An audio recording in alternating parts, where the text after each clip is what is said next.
What's up? What's up? It's been a minute. It's been 2 weeks. 2 weeks. Yes. Since our last podcast. And well, how you been? Good and bad. Good and bad. Anything you feel like sharing about the good and the bad, or Today I feel good. okay, which is why we're shooting in the first place.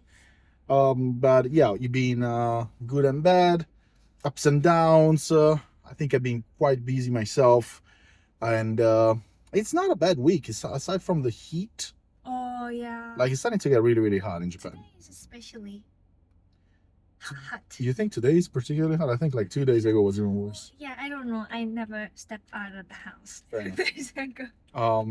But no, it's been really, really hot. But anyway, so we're back with yet another episode of Sakura and the Beasts podcast.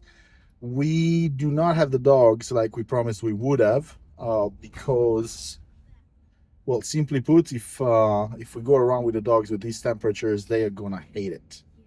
Um, The juice panting is gonna be background. yeah, well, we would hate it too, but I mean, to be fair, like, not only does that breed not deal well with extreme heat, but Zeus in particular, like, once it starts hitting about 15 degrees Celsius, he starts panting like it's burning up. Do you think he's the special one or? I think Ria is weird. Okay. So Zeus may be a little weird in the opposite direction, as in he suffers the heat too much, but Ria is very weird in that she likes the sun. Like, she pants and kind of suffers, but she enjoys it. She reminds me like of people who cook on the beach for like 5 hours a pop. And she does cook herself. That's why her fur is Her fur, brown. yeah, her fur is actually bleaching a little bit because of the sunlight. She goes by the window, so the sun goes through the window, and it's a magnifying effect, right? And she manages to stay there for hours at a time. So Even outside, Zeus goes straight to the shadow. to the coolest She spot. chooses to be under the, sun. And it worries me. She loves it. Well, yeah, it's the right, like, it's a good thing to worry about because she's not gonna know, Yeah. but she can actually get a stroke, like a heat stroke. So dog can't know. Well, she doesn't know that she doesn't have the concept of heat stroke, but she can get a heat stroke, and she's not gonna know why the heat stroke hits, but like it does it. That's where the owners come into play. But anyway, so aside from the dog, aside from our 2 week break, and guys, we have slowed down with the channel, but make no mistake, it's not because we are abandoning the idea. We simply have had like conflicting schedules, and lots of things have happened that made it so that we can't shoot as much as before, we can't post as much as before, but we will come back with a vengeance in a few months, hopefully, or even a few weeks. We'll see. Now, with that said, today we wanted to talk about what? How is being foreigner? Well, not only in Japan, because I've been foreigner Yes. in America, and you've been. How long have you been foreigner? See, ever since I was born, my mother said this guy is a foreigner. I've been living abroad consistently for maybe 15 years, 15. maybe more than 15 actually, close to 20. Wow. Yeah, Do but you like it? I don't think about it that way. It's kind of like that's just how it is. Like, I don't really think of myself as a foreigner. I know I'm Yeah. a foreigner, but it's Yeah. not like something that is actually in the back of my head. Yeah, that's true. It's just, yeah, I'm a foreigner. I know, I understand that. However, it really is not something that I consciously think about. Yeah. And it doesn't, I don't think it makes much of a difference depending on what country you go. But when you, for example, go back to Italy, do you feel Reverse this is culture shock.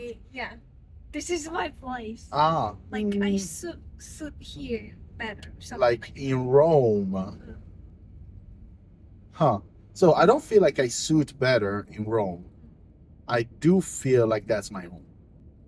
If it makes any sense. Like, I feel like the Italian people are very proud of the city. oof, generally speaking, yes. Yeah, so like that feeling comes first anyways. Yes. And no, I'm sorry, I just noticed that we're running out of gas. I didn't realize I could have put some gas in before we started. I don't like this one. Fudge. We'll find one. Yeah, no, but we're also gonna be stranded in the street if I don't put some gas in right away. Really that bad? Well, it's pretty bad, yeah. I completely didn't realize. So yeah, no, we're just gonna turn around as soon as possible. I know there is one not far from here. But anyway, so I'm sorry, I lost you for one moment because I got concerned. Yeah. You said when you go back into Italy. Yeah, it's kind of like I feel like people are proud of being from X city in Italy generally. Yeah.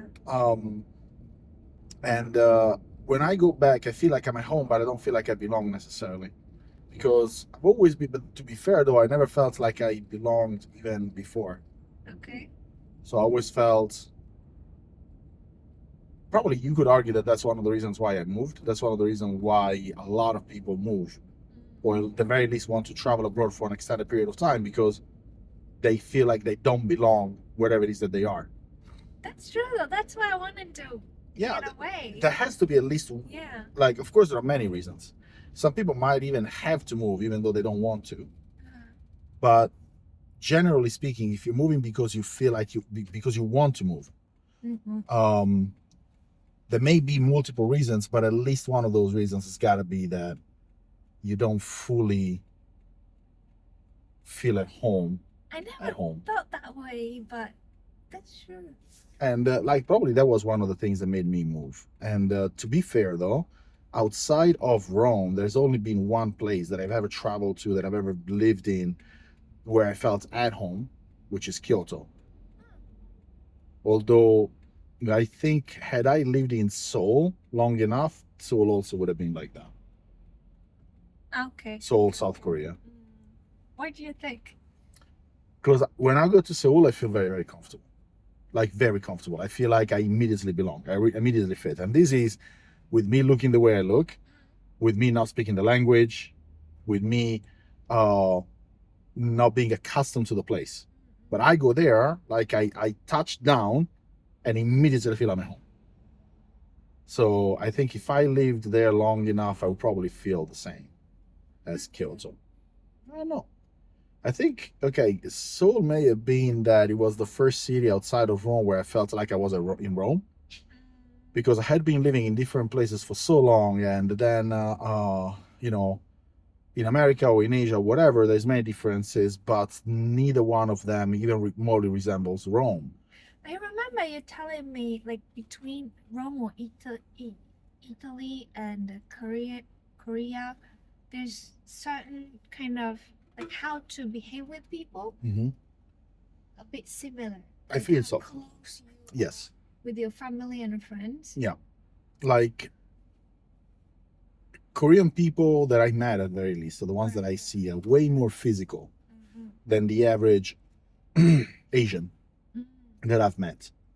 So they, like Roman people, Italian people in general, but Roman people in particular, they have the out of love smack, right? It's very common. The Korean, I've seen Korean people doing it very often too. Like they slap a lot. Yeah. And it's not like in a violent way. Yeah. It's more like either a joking way, or when a girl is embarrassed or something that you say, or a kid acts out of line and the parent is like, smack like that. Well, maybe lighter than this. Then I was walking on the sidewalk, and at one point a motor scooter, like a moped. Wait, in Korea? In Korea, like a delivery dude, I'm assuming. But a moped from the street is a red traffic light for him, right? So from the street, he hops on the sidewalk. Not like he doesn't walk his moped. Like he hops on the sidewalk and drives the moped on the sidewalk and then hops back down past the traffic light, which I turned around and I smiled because that's exactly what we used to do. I'm assuming they still do it in Rome. Like the traffic lights are very much a suggestion. They're not really something that you really have to abide by. Okay. It's more like, it's red. You might want to consider maybe stopping. Is that how police think too? In most cases, yeah, unless you're really too brazen in Rome, like to the point that you kind of like are stupid, like offensive almost to the cops. Right. Like the cops are right there in front of you, right? And then you cross with a red traffic light. Yeah. Then yeah, the cops will stop you out of principle. Do you want me to look up the gas station? Maybe, yeah. Sorry. No, in the meantime, I'll chat. Yeah. So, and the thing is that also being a foreigner, depending on the country that you're in, has some differences. But so you've been a foreigner only in America, haven't you? Yes. All right. So it's a little bit different because, like, I've been a foreigner in different countries. Yeah, only in America for 2 years. All right. So how about you? The same questions, like when you were living in America for an extended period of time, and then went back home, home being Japan. Yeah. Did you? How was it for you to be a foreigner there versus a local here? Okay, so while I was there, I didn't care about being judged. It also it very much in my head though. Mm. I never thought about how people would think of me. I feel like I Okay. remember, but when I came back to Japan, the first thing I thought about, I don't want to talk English. I don't speak Okay. English. Oh my God, I remember that actually. Yes. Because I have a friend who speaks English that we only communicate only in English, and when I talking on the phone in English, like people, I feel like people were staring at me like, look at the girl, like showing off her English skills. Yeah, even when I moved to Japan and we linked back up, Yeah. you almost refused to speak English in In public. front of my friends too, Yeah. Japanese. Anybody who was not a native English speaker, or me pretty much, you would not want to speak English in front of. Yeah, that changed a lot. It changed a lot. So you got a little bit more.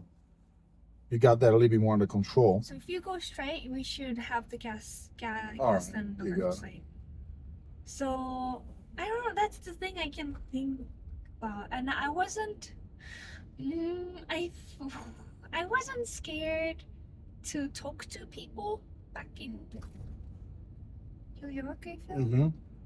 because Yeah, are you scared to talk to people here? What do you mean by scared? Like scared as in you don't feel physically safe, you don't feel emotional. Like, what do you mean by scared? Scared of what? so it's more light communicate. The communication is lighter in America though. For example, there was a restaurant, and the restaurant stopped in New York. Okay. Stopped taking order because it's so busy. Yeah. But not everybody, but a lot of people, well, but I'm a really good customer. I've been ordering a lot from you. Can you just make an Make an exception, yeah. You just try it and you get denied, that's fine. Is this where you were working? Yes. Okay. But here, like communicating, at least for me, among Japanese people, it has more weight. Like I have to be polite. Yeah. I shouldn't say unnecessarily. Unnecessary thing. The thing is that it's funny because I feel that in Japan it would be just the same as elsewhere if people did it. That Yeah, I one see it. I see didn't it. like. Yeah, it's fine. I'll go because at this point we kind of need the gas anyway. Not gonna put much in. Sorry. No, it's fine. Like the thing is that I feel that in Japan it would be exactly the same as elsewhere if people did it. Yeah. Because it's a human thing. So when you're telling people, please, could you make an exception? This is the situation. So you are putting yourself in a position where you're asking for a favor, and see whether the other person accepts that or not. That's it. Like, it's as simple as that. It's a very basic communication thing. And we'll stop 1 second for gas. I will be right back. So, negotiating thing I was talking. negotiating thing. Well, communicating itself, it felt lighter over there. I think it is though, because the thing is that like Japan is better for worse, super structured. Oh. So that kind of structure comes with very, very little leeway, as in this is how it is. There is no changing that type of thing. Right. So this is just how it is. So, and most people abide by those rules, from one side or the other. So either you're on the side that makes rules and, has them respected, or you're on the side that respects the rules even though you may not like them. I don't know. I find it to be crazy though. I'm trying to think bad experiences. Outside? Yeah, like being foreigner over there. I can't think of anything. One thing I don't know if I told you this, but I was working at the restaurant, at a restaurant. Yeah. I was taking an order. It was early time of my New York. Yeah. This lady told me to get somebody who speaks English better. While I was doing my best to understand her English. Oh, that must have hurt you. Yeah, I was so sad. Yep. It's funny because something very similar happened to me when I had just moved to America. The first real job that I could find was like maybe 3 days after I landed. Yeah. Was waiting at a restaurant in New Jersey. And it was a quote-unquote Italian restaurant, right? I couldn't speak a lick of English. I even told the owner, I'm like, dude, I can't. But he did like how I behaved, right? So for some reason he wanted me to be there. Okay. So I went there for lunch. My first shift was at lunch. And the guy ordered a diet Pepsi. No, diet cola or some stuff like that. And I brought the diet thing without lemon wedge. Okay. And he sent it back. It's like he complained because, he complained friendlily, but he complained because, Diet Coke comes with a lemon wedge. And, maybe there was he called the manager, the owner, and he's like, oh, maybe there's a language barrier type of thing, right? And that thing completely slid off of me. Like, I could care less about that. Like, it was like oil on marble. Like, it made zero effect. Because the thing is that, yeah, there is a language barrier. Yeah. I know damn well there is a language barrier. What annoyed me, I don't think I was even annoyed, actually. See, I want that. Well, yeah, it's a good thing to have, to be honest. Because the thing is that it's not like things don't affect me at all. It's just that they affect me. Like, there's only few things that affect me. Things that usually affect other people rarely affect me as well. So like, being offended by something, or being like in this case, for example, like feeling inadequate, because in both our cases essentially what we were told is that we were not good enough because of the lack of language, right? Yeah. So you didn't think about anything at that moment? So my thought was, well, she's right. She's ordering, her food. She wants her food in a specific way. And I'm in America. I should speak English. Oh my God. This was how long after you were in America? Like 2 minutes? No, less than a year for sure. No, I mean, for me it probably was even less, because, I mean, the thing is that I had been there like really less than a week. And you used to not speak English. Not at all. And I can't imagine. When I finally understood what the problem was, my thought was not about the language, it was like about the lemon wedge. Like, you need the lemon wedge, right? That is the big deal. Yeah. Like, you didn't like complain about the lemon wedge. Yeah. Yeah, that's what I just thought about it. It's not what my case, it wasn't about what she said. How she said was also me. Language barrier or not, you could still be polite, and tone matters a lot. Yeah, the guy was kind. I mean, he was condescending kind, but kind. Okay. Like he was with a friend of his. I mean, I don't know. Well, lemon is important in his life. Evidently, yes. Evidently, lemon is important to him. If you were served, Sparkling water without lemon, for example, as it should be served, huh? well, I'll be fine.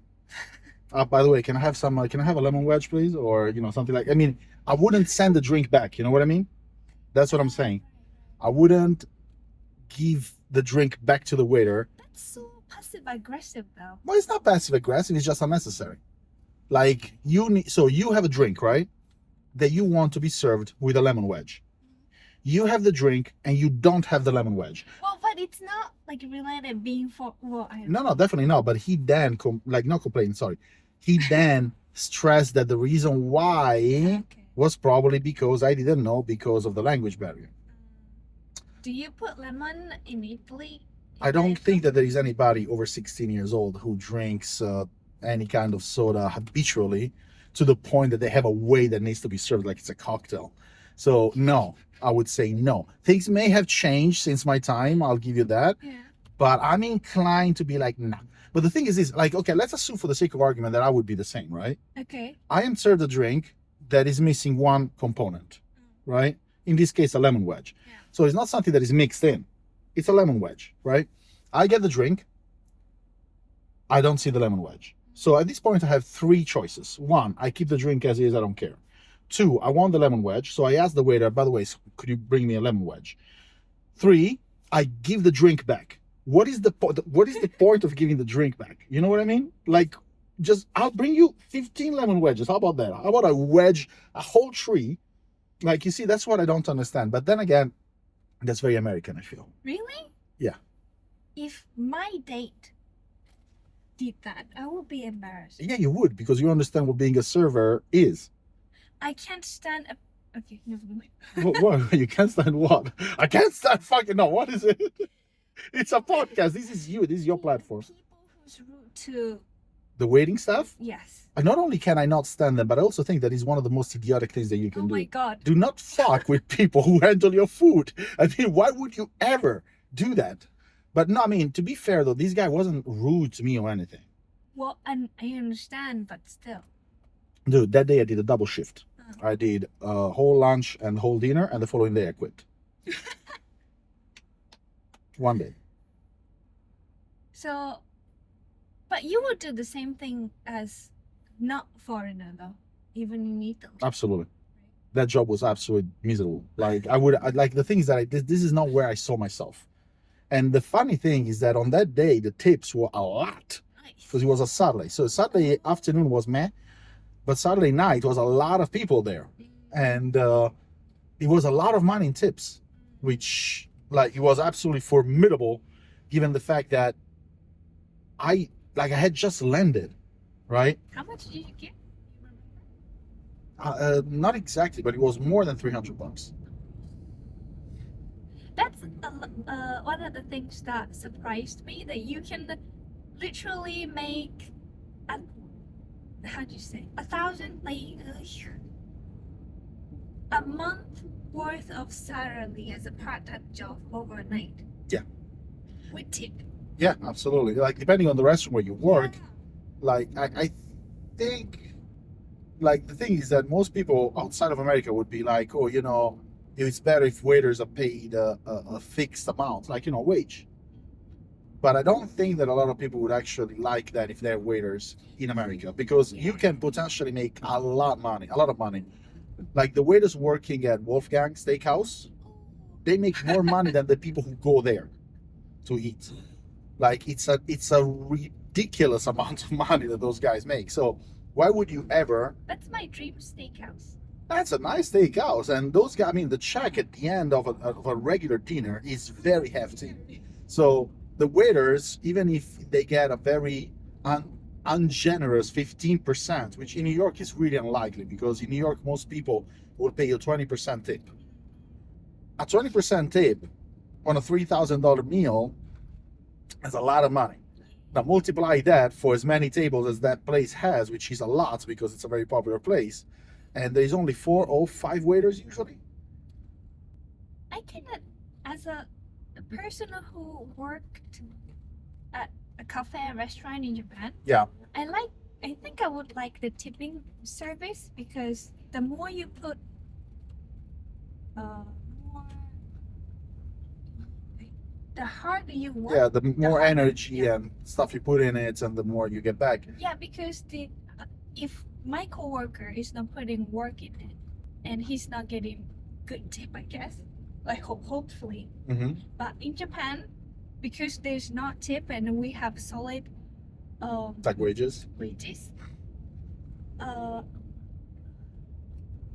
Well, I could be working $10 per an hour and he's working $8 per an hour. Mm. But you know what I mean? Like even if I work hard and even if he's taking so many breaks and smoking, Mm-hmm.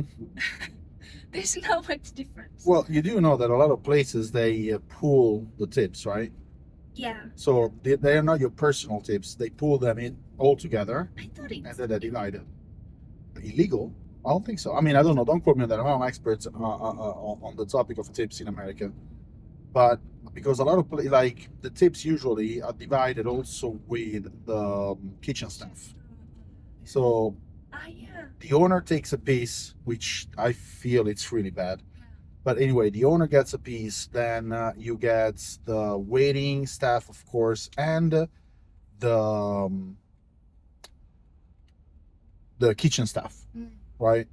So I don't remember exactly how it works. Like even in those places where the waiter gets directly the tips that they get, Mhm. a percentage of that still goes to the kitchen, or at least theoretically that's how it's supposed to be.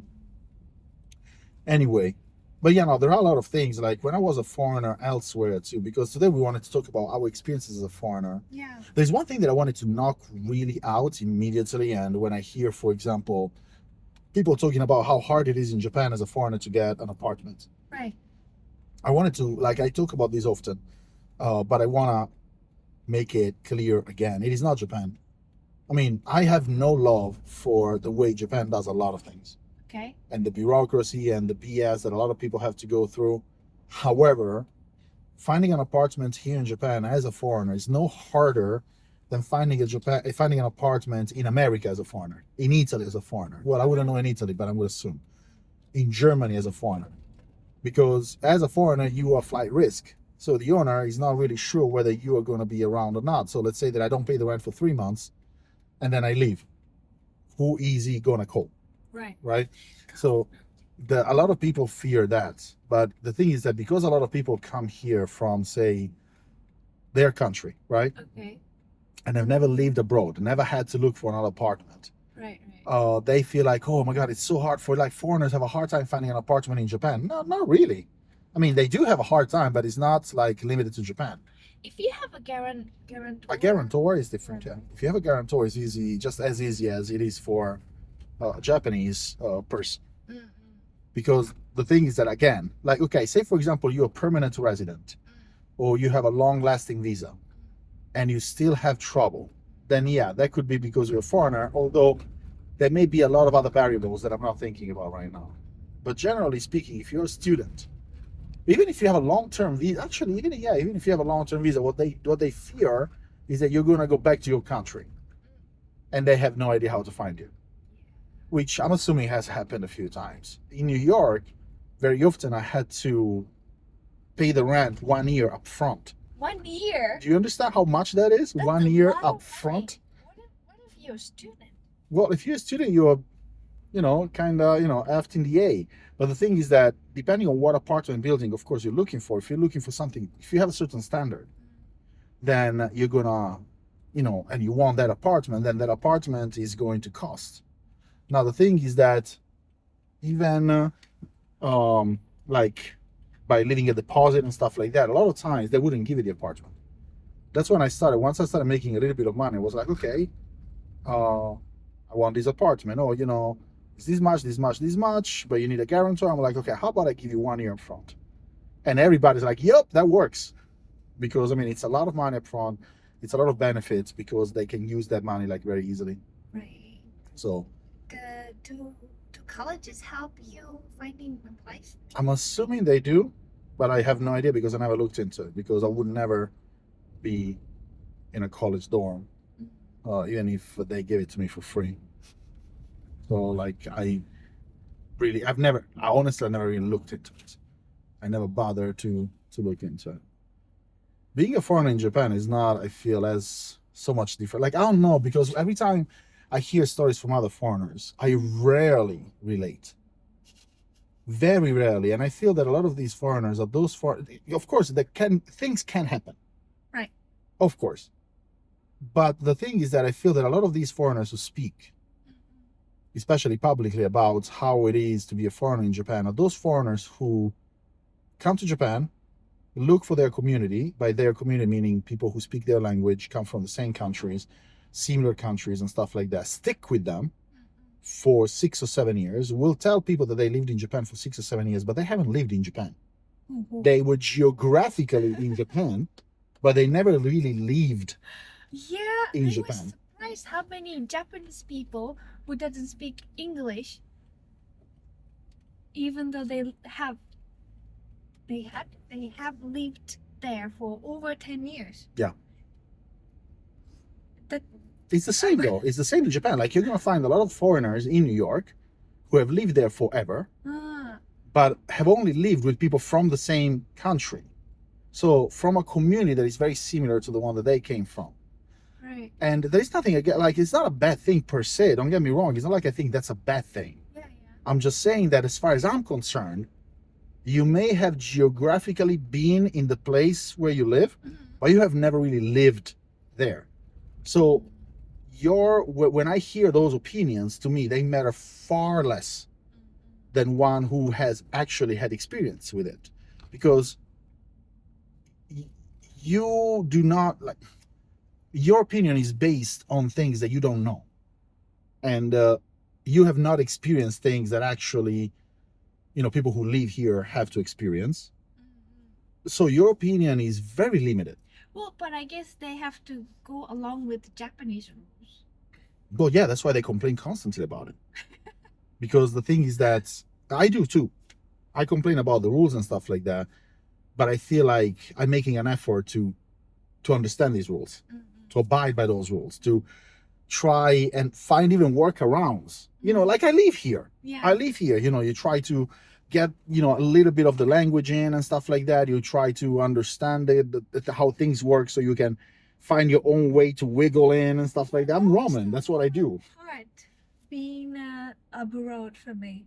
Well, for me, I wasn't forced to be there, like family business or something. Yeah. Anything like that. I wanted to be there, and a part of the reason was I wanted to be out of Japan, different culture, different experience, and I was liking it to adjust to the culture.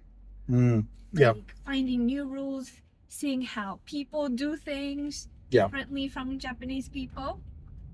Well, what I experienced, I don't want to say like Japanese, but well, we're generalizing, of course. I mean, let's say it's implicit that we're generalizing, and it's implicit that we're not talking about every single human being in Japan.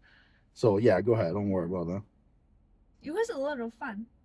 So the rules, well, also I don't know. It's not like I have to live there for 10 years now. Maybe it's different. Well, I did live there for a long time in New York. I mean, New York, Japan, Germany, vastly different countries. But there are some concepts that are really, really similar. And some places are more accepting of foreigners, like New York, for example, is far more accepting, but not accepting as in there are less racists and there are more racists elsewhere. No, it's not that. It's just that New York is so being a foreigner in New York is such a common thing. Yeah. That it really kind of flies way under the radar of the locals, because it's like really, it's very, very normal. More than half of my friends were not from America. Yeah, because I mean, dude, you could come from anywhere in the world. You could come from an island in the middle of the Pacific and end up in New York, and you will find somebody who's part of your community. Again, that is not, I'm not saying that is a good thing or a bad thing. It's just factual. Like if you go to New York and you want to live with people who are from the same place that you are, Yeah. unless your place, quote unquote, is your home only, according to you, chances are you're going to find somebody. Because it's just that big of a conglomerate of different cultures and stuff like that. Like it. I didn't care about it. Like I really didn't care. Like it was irrelevant to me. Like I said, it flew below my radar because it wasn't really like something that I registered because it was that normal. And I made an effort to not be with my community when I was in New York, so I would actively avoid Italian people. I feel like in Europe it's like it too, so you don't really feel the difference What do you mean? between New York and Italy. Um, open to new things. Well, I think the impact, there is an impact because I mean everything is different in a way, things are done and so on. But I think it's not as different. So Italy and New York, let's say New York, Rome and New York are not as different as Rome and Tokyo. Oh yeah. That's the thing, because they're very different. Don't get me wrong, but the thing is that there is still a mentality that in some aspects is similar. Okay. The way things are done, the way society is shaped, the way individuals, connect with each other. So assuming that there is no language barrier, it is not as dissimilar. I'm not saying that it's the same, but it's not as dissimilar as it is from, let's say, for example, Rome and New York and Tokyo. And the thing is that like you adapt everywhere. It's really up to you. Yeah. If you find a place where you're not adapting and you start complaining about the place, then it's not the place for you. Assuming that you made an effort to be there, or maybe you didn't make enough of an effort. I don't know. Like the thing is that you cannot expect to be in a place that is a different country with a different culture and have that whole society, abide by the same things that you were used to. And even expecting that is just the wrong step. Instead, be as open-minded as you can possibly be. And that's what I learned because, I mean, I've been a foreigner living in different countries. However, I've also been a foreigner traveling to way more countries. And if there is one thing that you learn is that, be very malleable, be very elastic. Understand that where you come from may very well have nothing to do with where you're going to. Mm-hmm. So I think that if you do that, it's going to be way easier as a foreigner everywhere. Like being a foreigner, I don't know, it wasn't that different, to be honest. I get way more angry here. You mean while driving? Driving is one thing, but also the bureaucracy is murdering. But in normal, regular life, like, interacting with people, moving around, going around, there is not that much of a difference. Do you get to be talked by people on the street? I really don't. Like, can you rephrase that? Do you get to be talked by people? Do people talk to you on the street? I overly complicated this. No. I do get to be talked to by people more in Japan than in America. Really? Yeah. Oh, You know how people say, "Oh, it's so hard to make friends in Japan." Bullshit. really? Yeah, I'm sorry. I'm sorry. I have to disagree. Maybe because I'm Japanese. Or maybe I have Because you never leave the house. of don't talk to me. Yeah, like you spend about 6 minutes a year outside of your house. So, what do you expect? No, even while walking normally, Yeah. it didn't happen other than number guys. Well, I think a Japanese person will be approached less than a foreigner, depending on what areas you go to. You're so easy to talk to, I feel like. Well, people would argue the opposite. People would argue that the first impact is kind of scary. But, like, I don't know what it is. Like, but people do come and talk to me. I like when kids look at you with like super wide open eyes Yeah, they do that. and they cannot stop staring at you. They do that. That's adorable.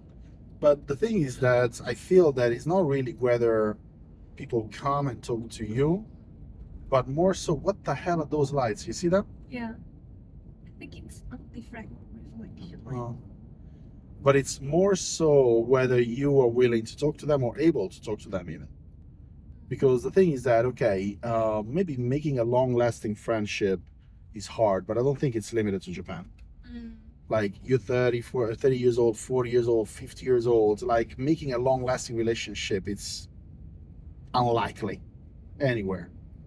Friendship, I mean. But you have a very good chance of meeting people here.